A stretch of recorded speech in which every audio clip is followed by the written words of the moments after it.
রাজনীতি করে দেশের কল্যাণের জন্য, রাজনীতি করে ইসলামের জন্য, রাজনীতি করে বাংলাদেশের মানুষের কল্যাণের জন্য দেশ নিয়ে যারা যেন তেন ক্ষমতা প্রেমিকরা বারবার আমাদেরকে ধোকা দেবে, বোকা বানাবে, আর এটা আমরা বসে বসে দেখবো, এটা করতে পারে না।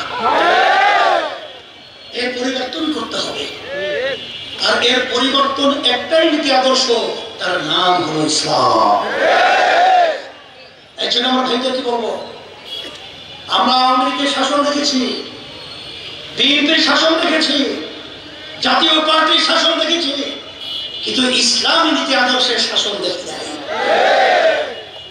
আজকে বাংলাদেশের মধ্যে 5ই আগস্টের পরে ইসলামের পক্ষে শক্তি আজকে দেশ চালাবার একটা ক্ষেত্র তৈরি হয়েছে। আলহামদুলিল্লাহ, ইতিমধ্যে আপনারা দেখেছেন যে ইসলামী দলগুলো আমরা সবাই একটা হয়ে আলহামদুলিল্লাহ নির্বাচনে একটা বাক্স আমরা পাঠাতে পারি, এই কার্যক্রম চলছে। এরপর আপনারা দেখেছেন যারা দেশ প্রেমিক রয়েছে তারা আমরা যেন একত্রিত হয়ে দেশ গড়ার কাজে নিয়োজিত হতে পারি, এই কার্যক্রম মাশাআল্লাহ ভালো এগিয়ে গেছে।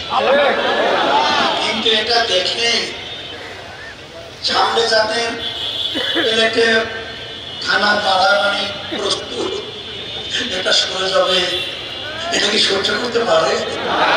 এর জন্য পাগল পাড়া হয়ে গেছে। এখন এই পাগল পাড়া ওরা যতটুকু আছে ফুল পাগল বানাতে হবে, কারণ এক দেশে সুন্দর করতে হবে। এই পাগলদের জায়গা বাংলা জমিনে দেওয়া যাবে না।